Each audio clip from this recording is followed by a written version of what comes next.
Hi there, and thanks for tuning in for this episode of Spotlight On, created by the YSU Jazz Alumni, made up of Bill Bodine, who you met in episode 1, Jim Wilpula, who you will meet in episode 3, and the host of this episode, me. My name is Eric Dregne. Now, I'm a proud graduate of the Dana School of Music at Youngstown State University. I was in the jazz ensembles from 1986 to 1991, and during that time, we recorded 2 CDs, Live at Peabody's, and Things to Come. We also were very fortunate to have quite a few guest artists come and play with the band, such as John Faddis, Bill Watrous, Benny Golson, James Moody, and many others. During my last couple years at YSU, I met a young local trumpet player named Dave Perrico. From the minute he showed up, you could tell he had an incredible amount of talent and the moxie to back it up. Back then, I just knew him as a young, local, up-and-coming trumpet player. But then I heard he went out on the road for a while with the Tommy Dorsey Orchestra. And then, years later, I was actually playing a show here in Cleveland for the family variety act called the Shintas, and I noticed his name as the arranger for many of the pieces that were in their show. Then finally I heard that he was out in Las Vegas and running quite a few of his own bands that he started. Over the past 5 years, Dave and I have become good friends, and I'm really glad that I've been able to reconnect and be in touch with him. His story is truly amazing, and I'm so glad we have the opportunity to share it with you now. So let's take a quick ride to Las Vegas, Nevada, and let's hear the story from the man himself.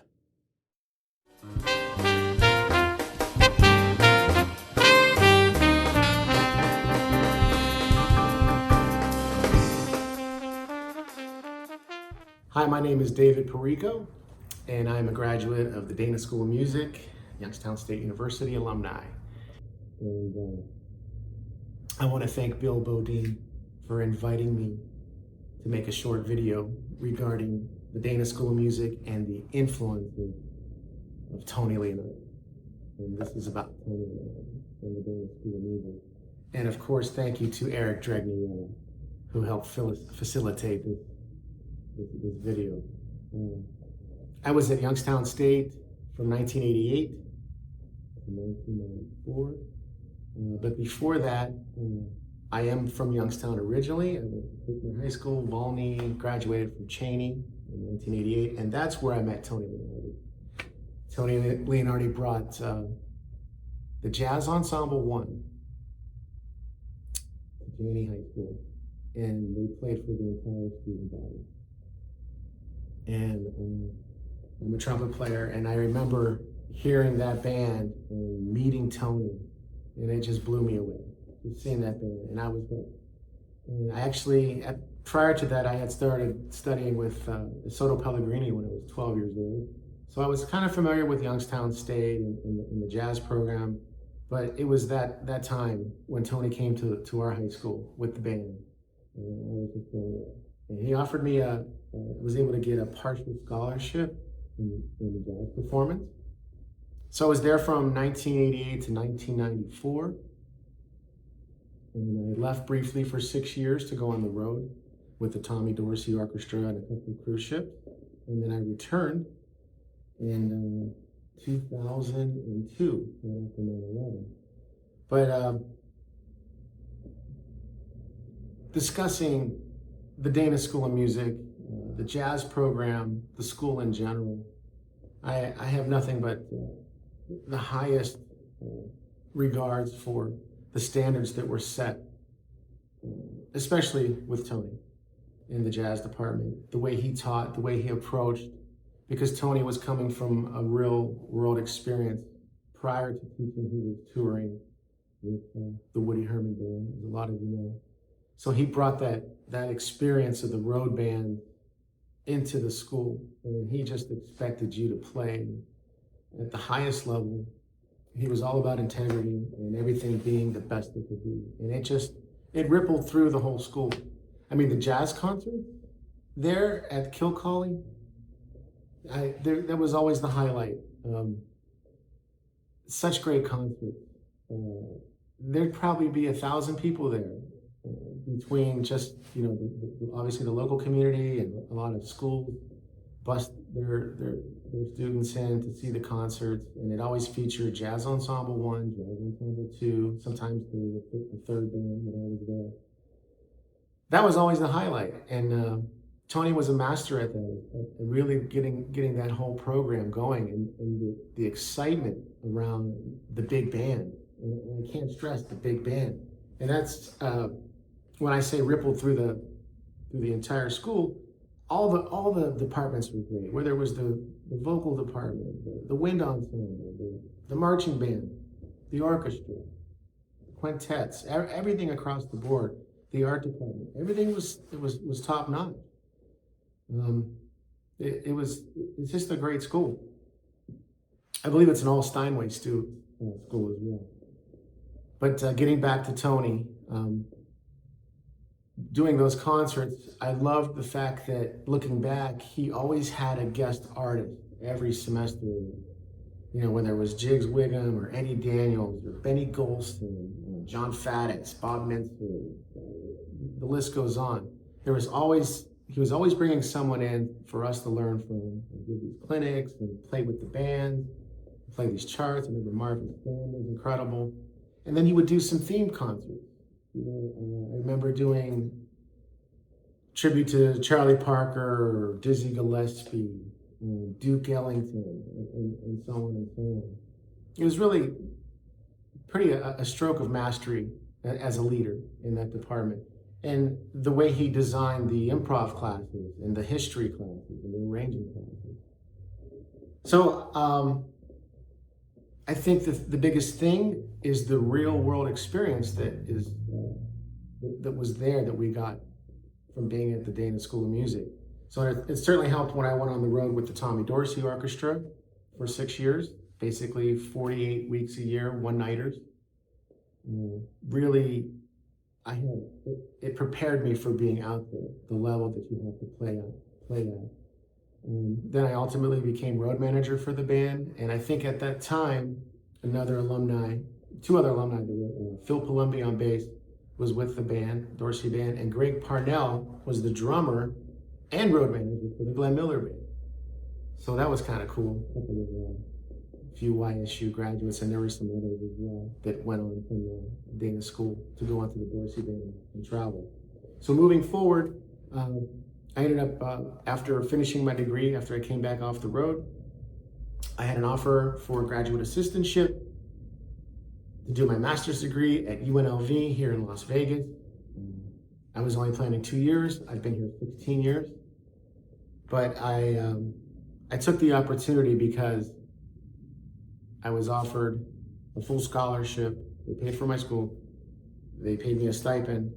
And I ended up teaching another 6 years as a faculty in the jazz department. And I used basically Tony's template and approach at UNLV, the way I approached conducting. I taught the improv classes. I conducted the Jazz Ensemble 2, the pedagogy class, and arranging class. Everything that I learned from Tony's classes, I directly applied and more at UNLV with great results. And it was a lot of fun. It was very rewarding to do that. And then after some time, I started working a lot, playing my trumpet. I wasn't just teaching. So the first show I was playing with was Dawn Amory show at the Flamingo. Did that for a year. Gladys Knight, Natalie Cole, and a lot of different shows, a lot of one-nighters that would come in and just back different acts, like the Temptations or Frankie Avalon, Prince, Shania Twain, the list. There's a lot of entertainers in and out of the town. So, also I played with Cirque du Soleil, and at Bill Bodine's request, he asked me to put together kind of a collage or a list of some of the people that I've worked with. So I got into more writing and arranging and conducting music direction for some of the shows.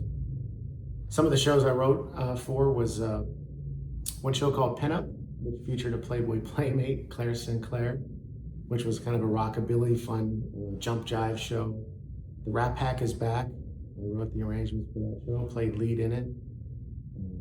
Cirque du Soleil, the Shintas, and then most recently, I got a call from Paul Schaefer, the ex-music director with David Letterman. He was going to do a one-year residency at Caesar's Palace. So he asked me to be his music director, which I was extremely flattered. So I wrote basically all the charts for his show, contracted a musician, and played in his show. And then prior to that, though, I had started my own big band, my own show. I had an opportunity, so I call it Pop Evolution. It's a 19-piece big band, and we were lucky enough to start a residency at the South Point Hotel. Then we moved to the Stratosphere for 2 years, then the Palms for a year, and then ultimately at the Smith Center, Fine and Performing Arts. While doing that, I created another band, another big band, but a little spin on that called the Pop Strings Orchestra, which is basically another big band setup, with seven female string players, 4 rhythm, 2 horns, 2 singers, and it's basically set up like a jazz band playing pop tunes. So all the girls go out and take solos. They call it freestyling. But it's based on that big band template that basically, from my days at Dana School of Music, it was always the big band concerts that was the best part of the year for me. And seeing 1,000 people out there, it was just, those big band concerts were always great. So, and then I got into more producing. I have 9 different bands that I produce, and I'm still doing writing and arranging. And I put together just a little video, just a 1-minute video of Pop Strings and Pop Evolution, big band, and a couple little collages. Right after that video, though, I have a couple of stories. I'll end it with a couple of stories, 2 personal stories of Tony Leonardi that were pretty amazing. So I'll see you in a minute.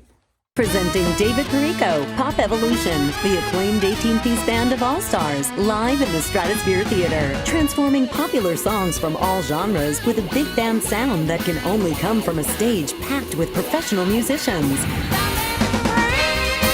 Strong female vocals and the power of David Perrico's trumpet. Voted Best of Las Vegas. The Food Network says we had never seen anything like it. This full-on orchestra blew the lid off the place. And the Las Vegas Sun says Perrico has performed one of the great magic acts in Las Vegas by assembling 18 of the best musicians in town. Experience the next level of pop music with David Perrico, Pop Evolution.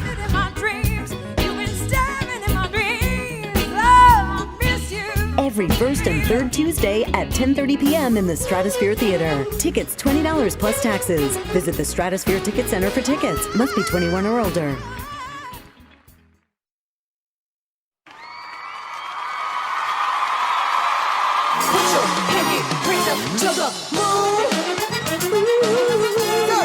What you're trying to do? 24-karat magic in the air. One day that will find you. Break those chains that bind you. One night will remind you. This is what it sounds like when doves cry.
the way, that music that you hear playing is an original composition I wrote in 2006 for a 36-piece orchestra.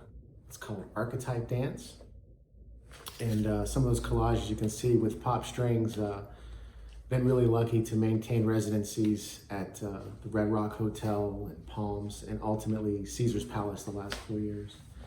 But getting to Tony and a couple of stories. One was, I missed basically a year of school when I was at Dana School. I was in a very bad car accident where I broke my jaw and pelvis, and just a really bad car accident. But when I was on the mend, Tony came to my house, visited me a couple times with Pellegrini, the Soda Pellegrini, and really was inspirational. I didn't think I'd ever play again because I had broken my jaw, but very inspirational and very loving in that sense. And then he invited me all through that healing process. I went to his house a couple of times for dinner with my dad, and we hung out and we talked stories. And he was playing me some tapes, bootleg tapes, in his basement of him jamming with Chuck Mangione and his brother Gap Mangione and Sal Nistico, Pete Procopio, and I'm listening to these and this is when Tony was playing bass. He had just moved to playing bass from tenor sax. I was blown away at these recordings. And then the following year, before that, I wanted to say, when I started getting back playing again, I had a quintet, and this is another kind of funny story. But this is a funny story with Tony.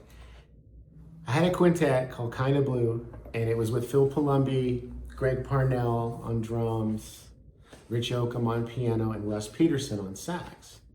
And we had a gig. We were playing all over Youngstown, just little bars, Mr. P's, Handsome Dan's Blue Note Cafe.